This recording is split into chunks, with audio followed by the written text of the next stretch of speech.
Hello everyone, I hope you're doing well. So, self-help is nothing new. It's probably existed in some form or the other since humans had leisure time to try to improve themselves. But in the early 2010s, when the internet and social media was really taking off, it was kind of the girl bossy, white feminist movement for women. People like Cheryl Sandberg and Rachel Hollis really took off during that time, telling women that they could have everything, beautiful children, a wonderful marriage, a very successful job, youth and beauty, everything. That was the self-help of the mid to early 2010s. And then for men, it was just pure hustle culture. It was, if you're not working 23 hours a day, then you are failing at life, and that's why you're poor. If you weren't rising every day like fresh sourdough and grinding yourself into the ground like your morning coffee, you weren't doing it right. And in 2021, we can look back on that and acknowledge how terrible those messages were. There's been plenty of articles and videos made about that period of time, so I'm not going to dwell on it.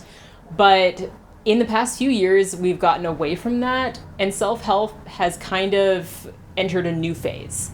And from what I can tell, it very much focuses on the reinforcing of gender roles as a way of improving your life.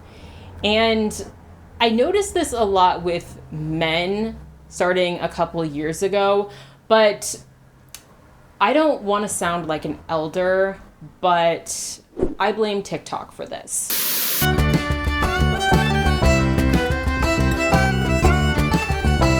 All right, guys, this is why you should never be vulnerable to your girl. Quite frankly, women aren't equipped to deal with the problems that men deal with. TikTok brought back the whole alpha male trend, which I really hoped had died back in like 2015. It didn't. They brought it back.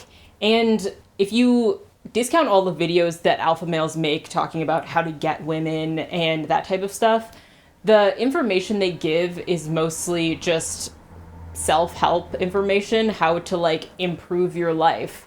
And when it's not alpha males on TikTok, there's also a bunch of other people on YouTube and a bunch of other podcasts that give self-help information for men.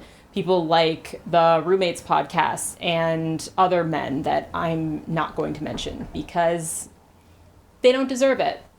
But the root of all of this self-help information is just the reinforcing of traditional masculinity as a way to improve your life.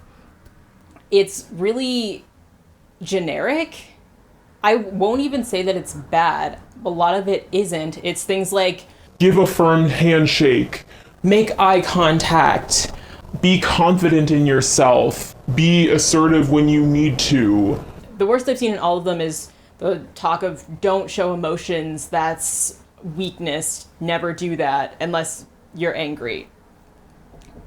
But aside from that, most of the information given on these new self-help men's platforms isn't bad information. It's unoriginal for sure, but it's not bad. Where it becomes strange is the fact that this advice is targeted specifically towards men as being traits that only men either have or only men can develop.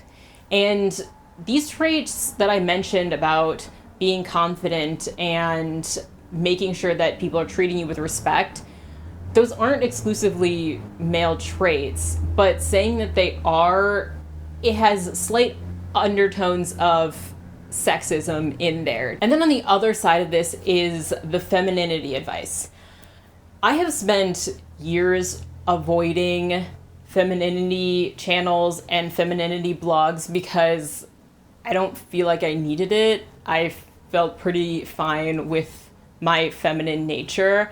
But in the past few months, I started watching these channels because I was getting them recommended them to me so much, and I just wanted to see what they were all about. And one of the first videos I watched was about how to increase your femininity to improve your life. And I'm all for improving my life. If my life can be better, I'll try it. So I watched this video to see if it did have any useful information for me. The video started out with talking about femininity and how it's essential and how it'll get us places and how it can just improve your life as a woman overall. So I'm on board to start with. And then she started talking about how certain traits are more masculine and feminine, and women need to embrace the feminine ones.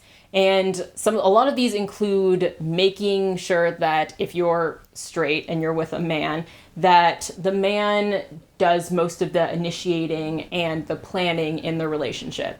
And hearing that, I was like, this still sounds good. This still sounds like less work for me if I have to do less planning, less initiating of things.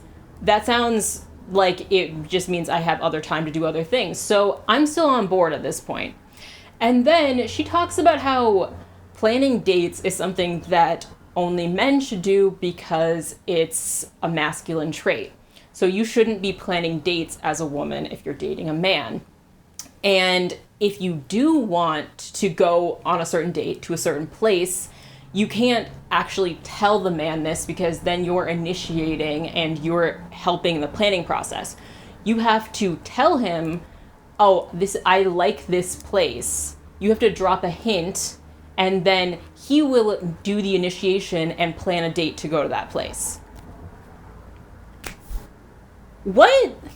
That does not work. That will not work. Men don't pay attention enough to notice those things. Women don't pay enough to notice those little comments. I wouldn't. If someone that I was dating randomly told me, I like this restaurant, I may or may not remember that specific restaurant, or like I may remember later, like, oh, they mentioned they liked a place, but I don't remember the exact name, or I may be kind of zoned out at the time, like most humans are. Like, you can't expect to just drop hints like that and they'll immediately file it in their brain and be like, okay, gotta go plan a date there.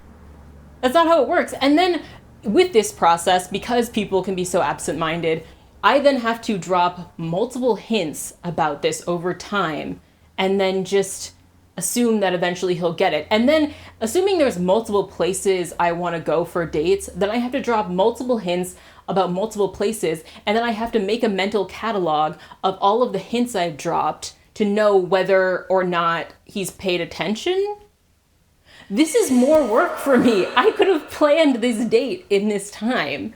So I was off. I was off of the advice at that point. I was like, this is not helpful.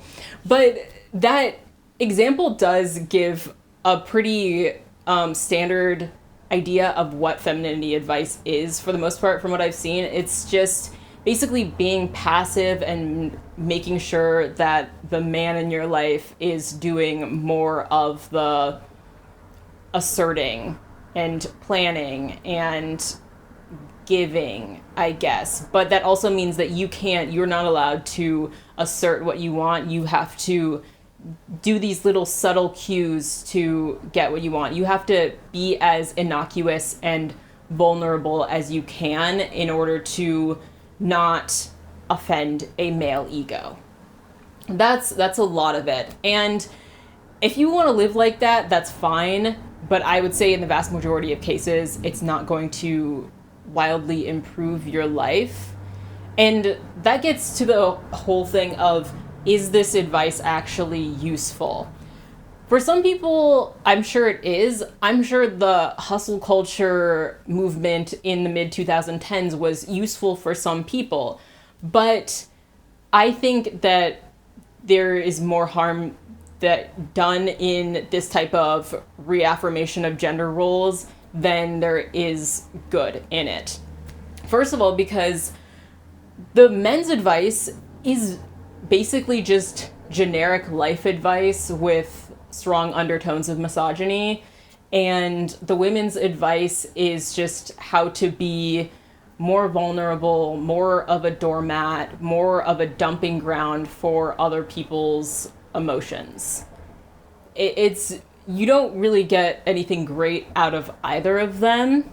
And even more than that, the idea of what is masculine and feminine is very vague in and of itself. When someone says, I'm teaching how to become more masculine, they're basically saying, I'm teaching my definition of what I think masculinity is. You can look at 10 different sources on what masculinity is, and you'll get completely different answers on what the definitions are. You have to make 6 figures. You have to only drink beer. You can't outwardly show emotions. You have to have slept with X amount of women.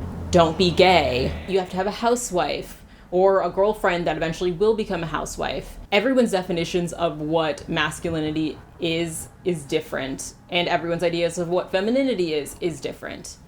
There is no standardization of what is feminine and what is masculine. I consider myself a very feminine woman. I'm sure there are people out there that would consider me more masculine. That's fine. There's nothing wrong with that, but it does show that there is no objective standard of what being feminine and masculine is.